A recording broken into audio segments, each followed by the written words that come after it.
Alain, propos d'un Normand. Suzette et Dédé. Suzette est belle comme un ange, mais pire qu'un diable quand elle va à ce qui lui plaît. Dédé est un petit paysan à tête carrée. Le gamin et la gamine se retrouvent aux vacances. Cela fait un joyeux ménage. Suzette s'ensauvage et Dédé se civilise. En somme, deux Cosaques, qui rançonnent le pays à un quart de lieue.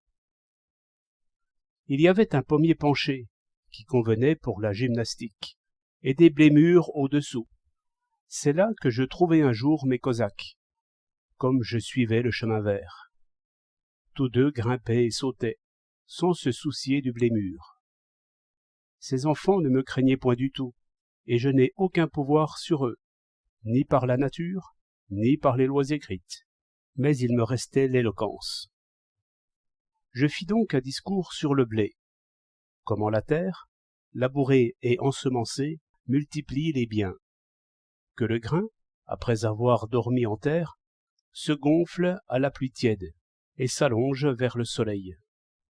Que le soleil dépose alors sur les feuilles vertes, tous les jours, un peu de charbon pris à l'atmosphère. Que ce charbon, uni à l'eau, descendait dans la tige et s'y fixait en paille, bonne à manger, bonne à brûler.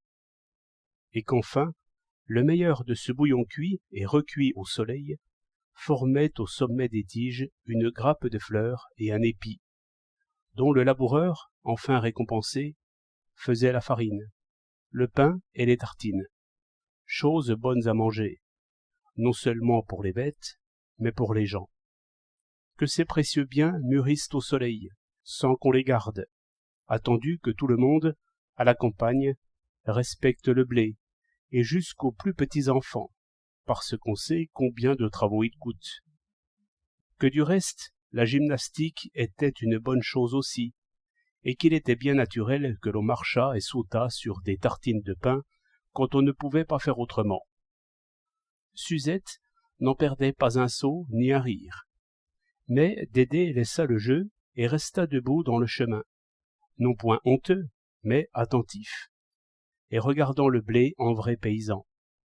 Sans doute, il prit ce jour-là la première notion de la richesse, du travail, et de tout ce qui occupait la pensée des hommes là autour, du matin au soir. Et pendant que Suzette l'appelait au jeu, tantôt câline, tantôt menaçante, son regard à lui saisissait les choses de la terre.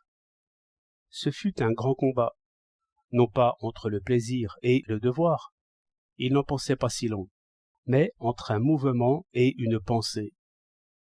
Comme Suzette criait, et comme ses jambes à lui l'entraînaient, il fit une action de héros. Il s'assit. Ce fut la fin du jeu, et le plus beau triomphe dont je puisse me vanter. Mais quel regard je reçus de Suzette! Quel défi des passions à la raison! Étonnement, fureur, espérance.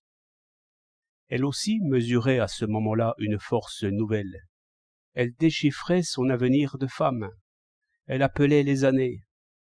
Oui, si j'étais une vraie femme, et lui un homme, tu verrais bien, méchant raisonneur. Et, toi-même, tu déraisonnerais. Tout cela dans un regard noir. Et puis elle n'y pensa plus. Les enfants sont faciles à gouverner. 1er janvier 1910.